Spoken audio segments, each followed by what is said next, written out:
he's getting a new machine for Christmas. Okay, we should be okay. Okay. So, Move to reopen regular session. Second. Roll call? wait, who's, oh, George. At 7:01, according to my phone. Trustees Jaroski. Aye. Georgianne Duberstein. Aye. Barrett. Hine. Aye. Daly. Aye. And George Duberstein. Aye. Motion carried. Okay, we're back in open session. At this time, we take public comments. Did I have any takers today? Did anybody turn in a green slip to the clerk? Come on, don't be shy. Going, gone. A motion for approval of the omnibus vote agenda, please. So moved. Second. Roll call? Trustees Jaroski. Aye. Georgianne Duberstein. Aye. Barrett. Aye. Hine. Aye. Daly. Aye. And George Duberstein. Aye. Motion carried. Okay, we're gonna move down to reports and communications and start with our village engineer, Greg Brewer. Thanks, Mayor. The Lake County Stormwater Management Commission is actually updating the watershed development ordinance.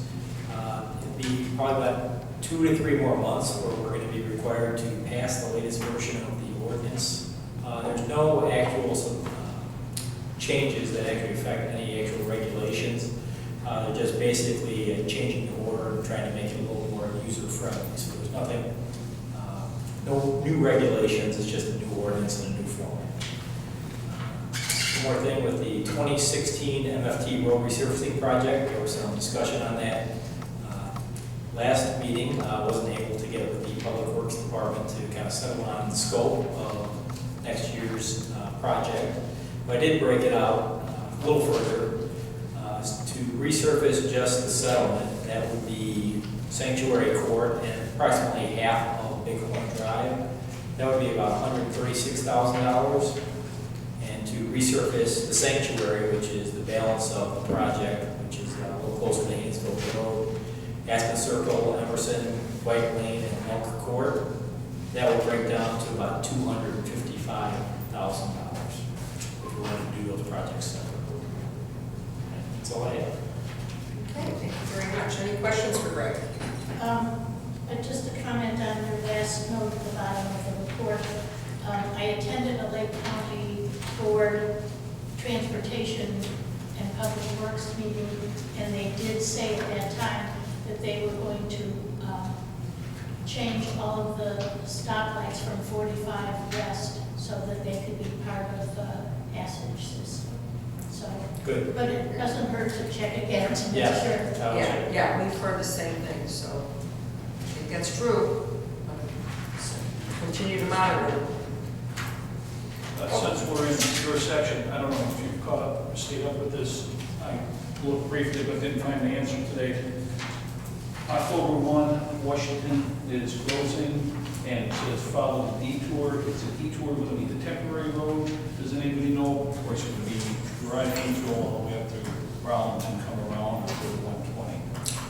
They had told me that there was only going to be maybe about a week-long closing of Washington Street. There is a bypass that they're building, a temporary bypass. So they were not scheduled to have any long-term closures like they did for the eastern half of the project.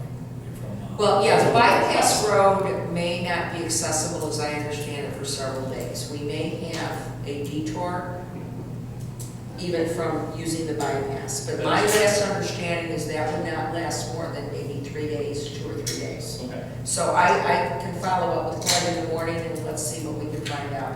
That was also the intent for phase 1 of Washington Street also, one of being closed for 3 That's months. what I heard, it was October 1st through the 3rd.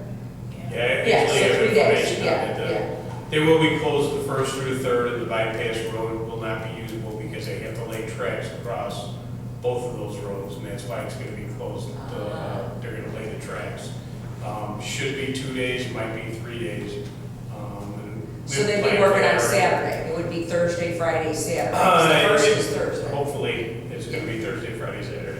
weather permitting and all that. Yes, and we have a plan for that. Obviously, we'll be you'll be seeing a lot more of us here at the station. And that's only supposed to be for those 3 or 4 days, and from then on, the bypass road should be usable. But the detour is all the way up 83 and over. So it's going to be rough. Have you received, Chief, a fair number of complaints because of Prairie View being open? From the people who live on Prairie View, yes. Yeah. Not from anyone else. We're doing a lot of speed monitoring there and things right now. We're out there, in fact, every day, at least twice a day. We have not really noticed a significant issue with speeding or reckless driving or anything like that, although I would expect that at some point during those 2 or 3 days, a lot of people are going to find a gun turret. So we'll see what that happens with traffic volumes. Traffic volumes going up naturally, especially since high school started the same week, pretty much the week after we opened it up. But there isn't anything crazy going on yet. Thank you. Okay, at this time, we'll move on to our village attorney, Jim Rack. Thank you, Mayor Soto. We prepared the business license fee ordinance with the new fee schedule that is on the business portion of tonight's agenda. Also provided advice to the mayor on several personnel matters, and also some advice related to an inquiry we had about a home business that someone had an interest in starting in the community. And that's all I have. Great, thank you. Yes. We got a new top sheet. Is there a change from the one that? When we get to that item of business, I'll announce the change in the page, okay? Thank you. Okay, Public Works, Steve, is there anything you have to add in your very short Not at this time, Mayor. Okay, more to come, Yes. okay, Who's the? fair enough. Yes. Thank you. We'll go back to our police chief then, Phil Perlini. And the news there was pretty much a road closure on Washington, which is going to affect us. Police department has a plan we put in place actually a long time ago. We have our little half police department here in the village hall. We're up and running, so we have no problem. We'll likely have 2 cars out west here instead of number 1, and we'll be going from there so that our response times won't be affected greatly, and we'll mostly have another car here because it's pretty much going to be either Route 120 or we're going to have to go like everybody else all the way up 83 and cut over. So not that it can't be done, and that it's really no worse than a train coming through and blocking intersections for 10 or 15 minutes, but Right. we have a plan in place. Phil, can I just ask you to comment, or maybe I want to alleviate fears? I got a lot of texts and inquiries this morning about what people thought were gunshots last night at about 11:04 p.m. That was fireworks. Our officers responded to the scene. It was outside of Woodview School off of Allegheny Road in Grays Lake, so in the West Trail subdivision, basically. We responded to several calls. There were several calls from Hainesville, several calls from Grays Lake. Went out there and located some fireworks, and there was no permanent damage or anything like that, but some pretty high quality stuff. So somebody spent a lot of money. Wow. Okay, thank you. Can I make a comment? Yeah. Mike? Germane to public safety. We found tacked to a tree stump in the conservancy behind our house, a target. We called a non-emergency police line, and they sent an officer out to look at it. The only reason I bring it up is maybe we need to remind everybody in the community that there is no firing in the village boundaries. And then that includes the BBs as well as the regular firearms. Were they able to detect what was being fired at that? No, there were nothing on the ground, no shell casing or anything, and no no hits on the target unless they were a very bad shot. Which is likely with a BB gun. Which is really not what you want. No. No, it's not. Yeah, so there could be a danger there too. So I think maybe we even ought to put something in the newsletter just to remind folks. Sure, sure. Okay, will do. I may contact you, Phil, or have you suggest wording for that article. Yeah, that's no problem. I think sometimes, parents buy BB guns for their kids or Airsoft guns, so they have guns, the real, thinking yeah. they're toys, and they're really not. So, if you ever really get beyond that, Yeah. always seems to happen during the goose season or whatever, right? Every goose season it seems to go on. So, we'll do that, and probably also not a bad idea to bring up a little thing about the, so we got snowmobiles coming up here pretty soon. Right, Probably not a bad idea to touch on get that. that over too. Okay. Okay. The treasurer is not present tonight, so we'll move on to our village clerk, Kathy Metzler. All I really have to report is working with the mayor and Jim on a home business, which did not happen, and then it's just been a busy couple weeks. That's it. Okay, so we'll move on to the mayor's report. Couple things. I've been September is always a very hectic month for the various boards in county government. We have more committees than ever, or associations. There's a lot on the topic of transportation. I'm very honored to say that I was appointed to the PACE board as the Lake County Director by Aaron Lawler and the county board. And I attended my first PACE board meeting September 9th. I literally was just appointed a couple days before, so I didn't have full voting authority that night, which was not too detrimental because they really didn't vote on anything major that night anyway, other than approve bills. But I felt it was important I was there, particularly because their budget follows the calendar year. So they were presenting at that meeting the first draft of the budget for the upcoming year. So I wanted to be there for that presentation and get up to speed.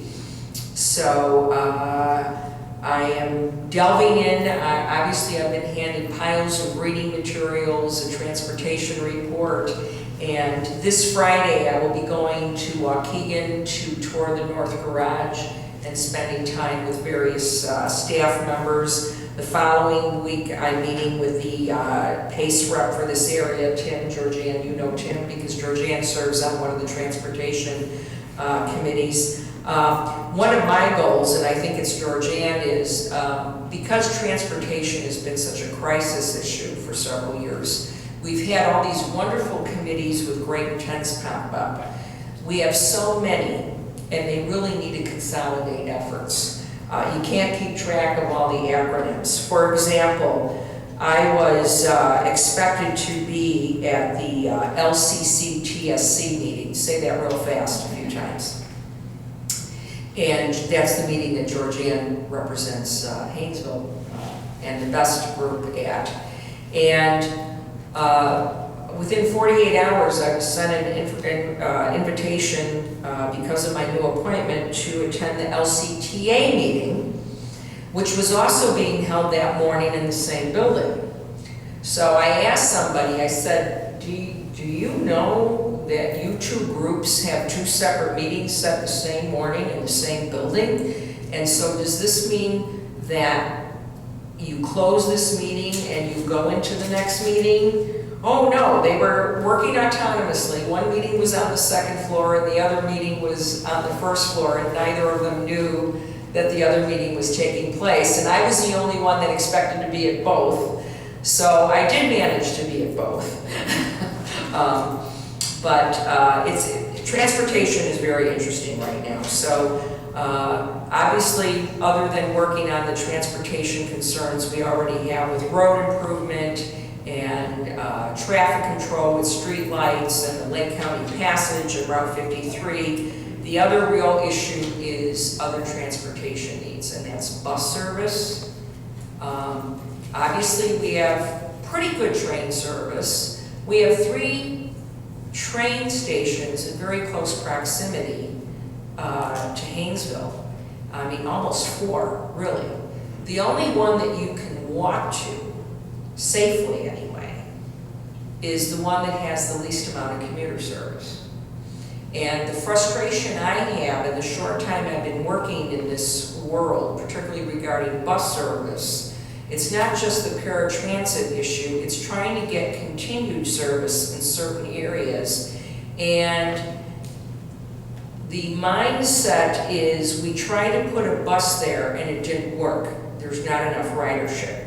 But nobody is paying attention that if you put a bus stop somewhere, you have to assure that the person has a safe way to walk there and stand there and not be in fear that they're going to be hit by a motor vehicle, that they're not going to be slashed by the elements.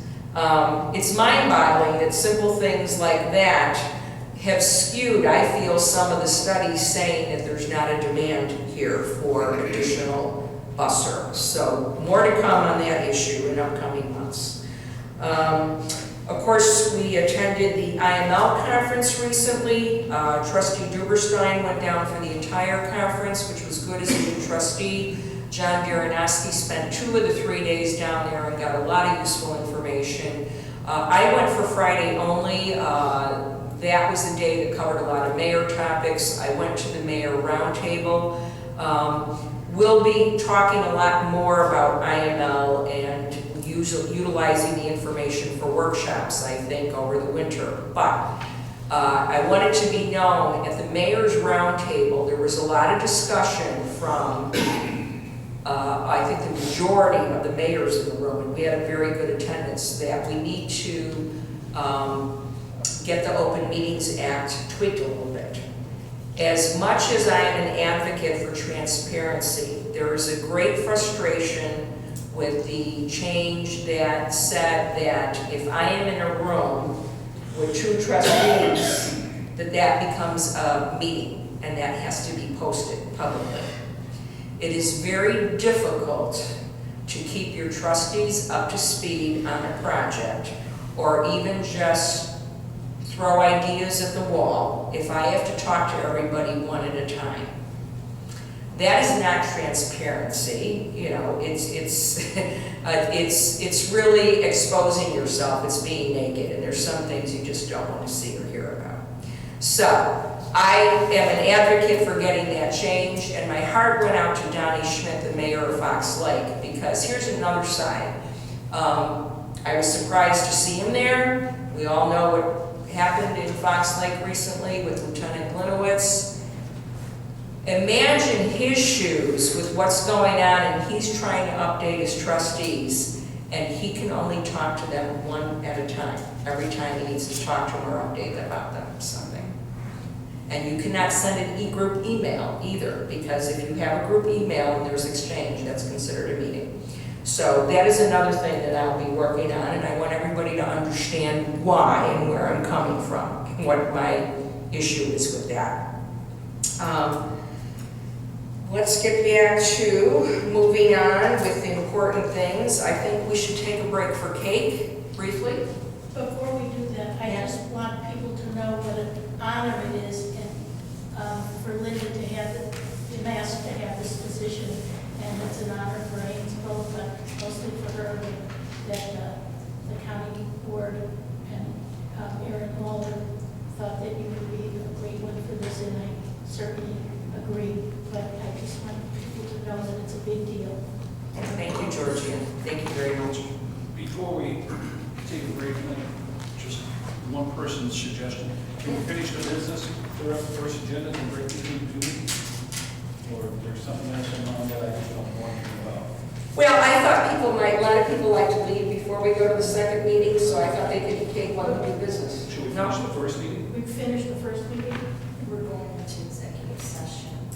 Yeah, that's, The business stuff. Oh, just the business. So you want business cake and then executive session? Right. Yes. I thought people could eat cake while we did our business, but we can change it, that's not. Well, they can eat cake while we're in exec session.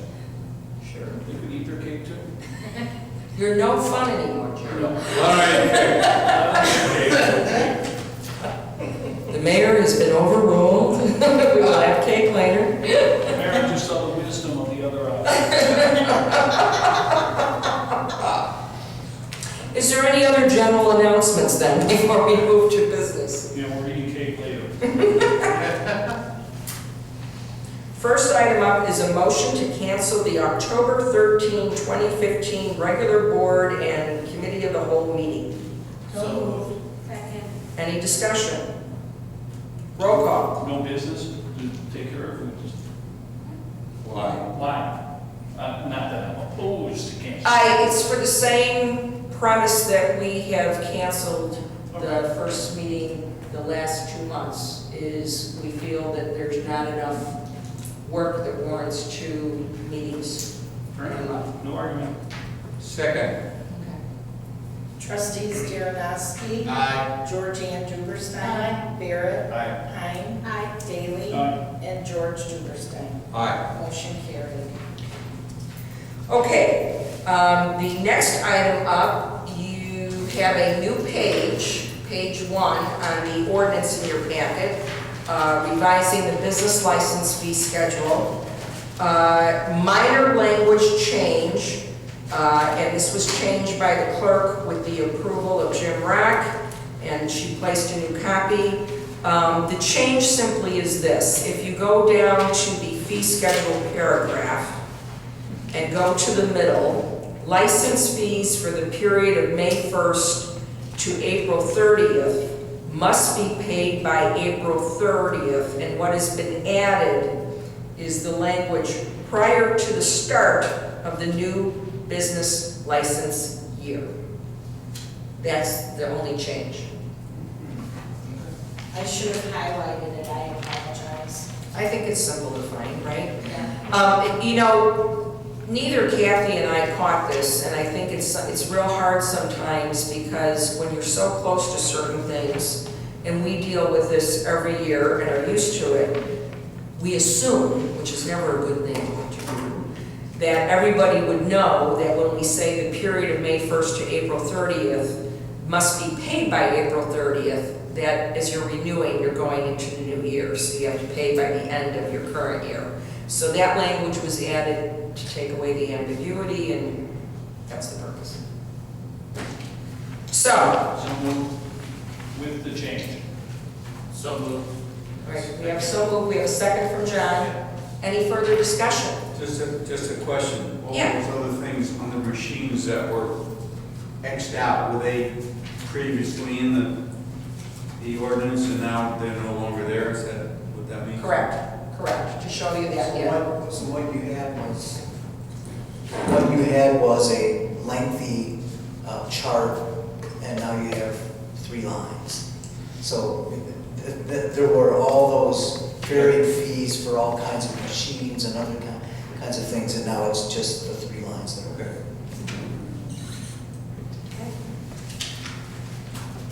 Okay. Okay, roll call. Trustees Darrenowski. Aye. Georgianne Duberstein. Barrett. Aye. Hein. Aye. Daly. Aye. And George Duberstein. Aye. Motion carried. Ordinance number 15-9-207.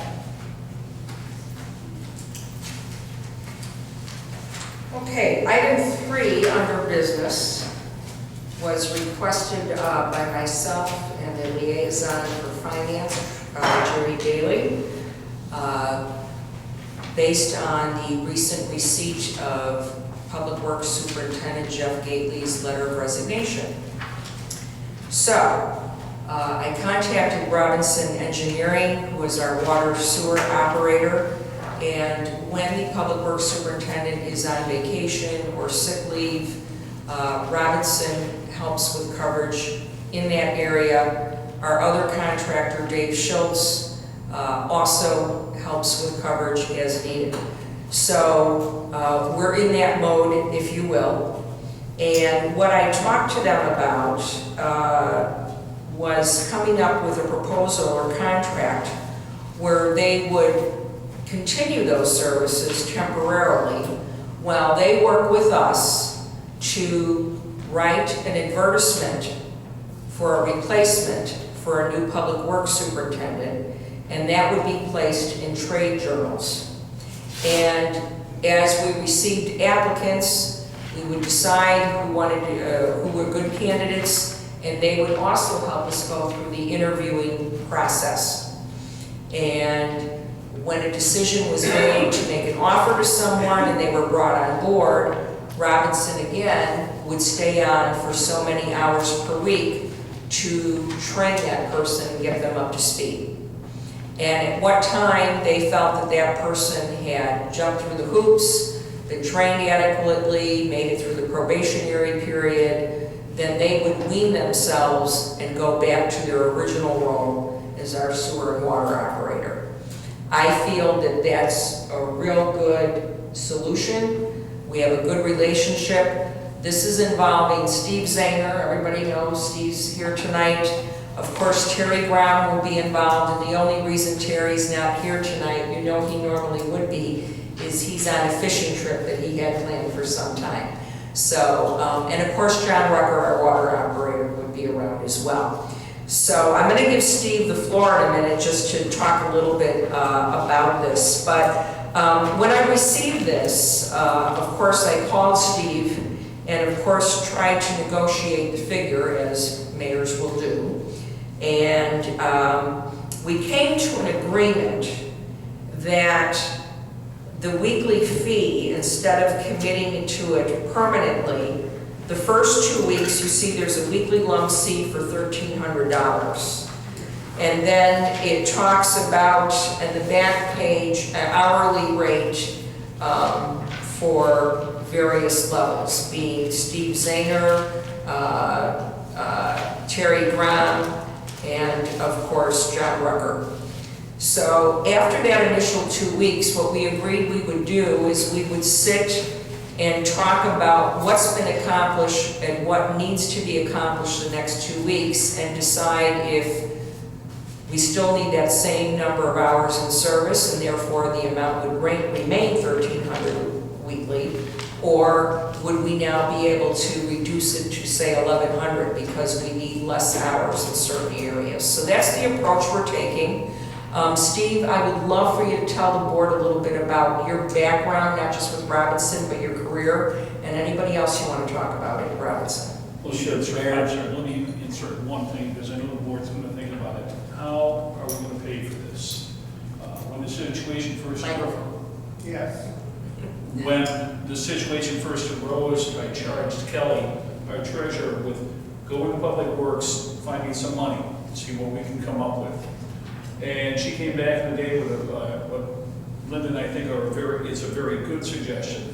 We had kind of held out for a while the question of whether or not we would refinance the Public Works building or pay off the balloon note, which would be due this coming January. By recommending that we refinance, that we will have approximately $292,000 available in Public Works. That also combined with the unpaid portion of the Public Works superintendent's salary will be money available to pay for this project without tapping any other funds. So Kelly has made initial contacts with a couple financial institutions to see what we can get for a refinance. So the money's there to pay for it. Take it away, Steve. All right, I've been a professional engineer for about 30 years now. I've performed public works duties as public works directors for a number of municipalities, including Itasca, Wooddale, and Bensonville, all on temporary bases while they did searches themselves with my former employer. It's something I've done. I'm familiar with it. I understand exactly what a good number of the public works directors do. I think this will be a fairly quick and painless exercise for the village of Hainesville. I know that it's going to be a transitional phase. This is something that you're all not comfortable with. And we're gonna get through it together and we'll soldier on. I don't have anything else really much more to say than that. I did think though, Mayor, that you said we would renegotiate. I didn't know that we were gonna renegotiate just down. That's the only way we go. Oh, no, there's no going the other way. Didn't think so. Okay, so, do we have a motion approval? So moved. Second. Any further discussion? Yeah, I have a number of questions. Yeah, sure. Now's the time. First, it says, Public Works Manager, hire a new staff. It says, meet with the mayor and the Public Works Chairman. Is that supposed to be the liaison? Yes, yeah. Do we need to change the wording? Or does it make any difference? I don't think it really makes any difference.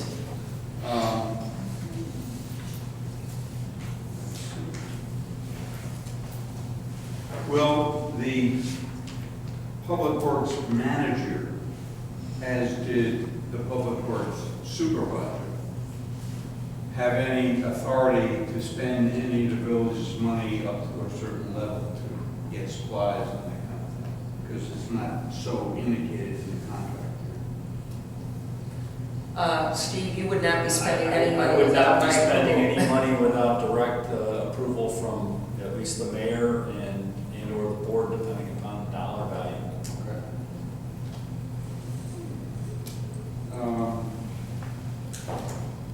Okay, well, that answers the other question. Yeah. One of the other things that was the subject of discussion in one of the seminars I went to on the IML conference, they talked about privatization. We've already done some of that with regard to what Dave Schultz does, and obviously our lawyer and police services, so we're not adverse to that kind of thinking.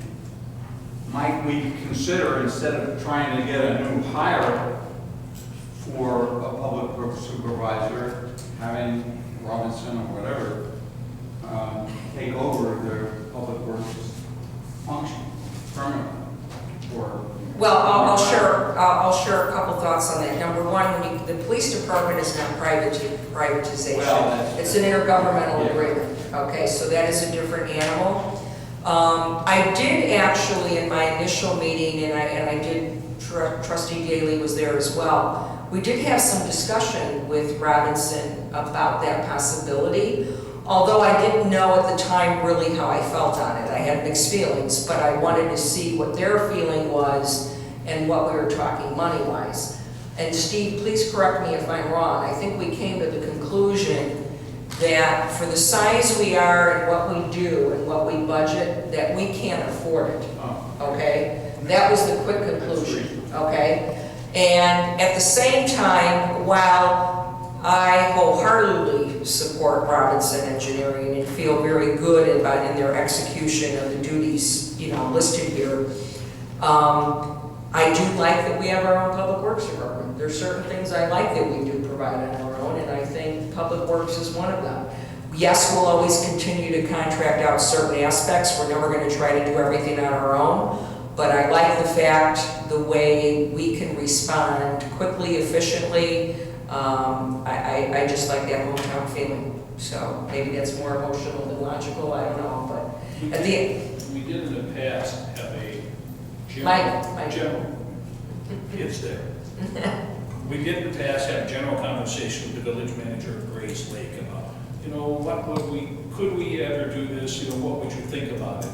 But it never really went any further than that. They did not have a lot of interest, if I recall correctly, and we weren't really pushing it at the time.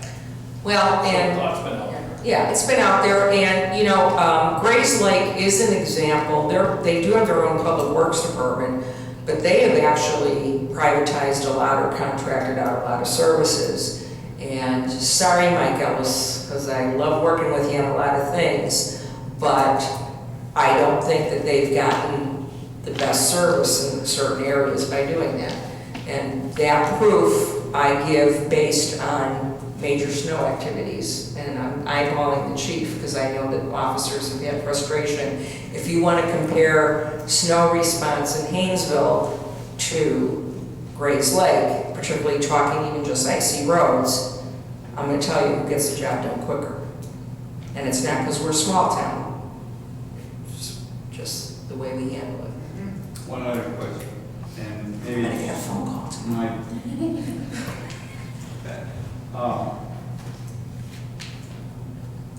Jeff, as the superintendent of Public Works, was available all the time. If I read this incorrectly on the second page, it says the Public Works manager would be only 2 hours per day for 5 days a week. No, that's incorrect. That's the amount of time that they're putting in to work on the new hire. Okay. All right, interim daily assistance, number of hours, create job description, advertise for Okay. position, total 8 hours. Got it. They are on call. This is the same thing as if, our public works superintendent was on vacation. The emergency phone call system still works the same way. So Steve Zahner, Terry Brown, John Rucker will all get the calls, and we do still have a public works employee, part-time seasonal, Tyler Wagner, and there are things, Steve may handle the call or Terry Brown, but they may, depending what it is, they may just be calling Tyler and say, Tyler, it's 3 a.m., you go out and turn off the water here, because the fire department needs your assistance. Okay, one other question. It says responsibilities of the client, which I assume is Hainesville, correct? All right, so the client's representative shall be, that needs to be pulled in. Is that you or is that me? That's me. That's me. That's all I have. Thank you. Okay, all right. Any further discussion? All right, roll call. Trustees Dernoski, Aye. Georgianne Duberstein, Aye. Barrett, Hine, Daly, Aye. and George Duberstein. Aye. Motion carried. Motion for cake. All right, at this time, we're going to take a brief break for cake, and then we're going to come back and do a roll to go into closed session. Should we have your key for closed session? Okay. You really know how to spoil a party. I do my best. So just, All right, so I need a motion to go into executive session. So moved. Wait, 8:45? 7:45? no. For the purpose of review of executive session minutes in accordance with Open Meetings Act, Section 2C21. So moved. Second. Roll call. Who was the second? Me. Trustees Dernoski, Aye. Georgianne Duberstein, Barrett, Hine, Daly, Aye. George Duberstein. Aye. And 7, Here, go by my phone, 7:39. thank you. So everybody get your cake and get into executive session. I hope you all have a lovely time with your cake, because I'll be in there instead of socializing with you for a few moments.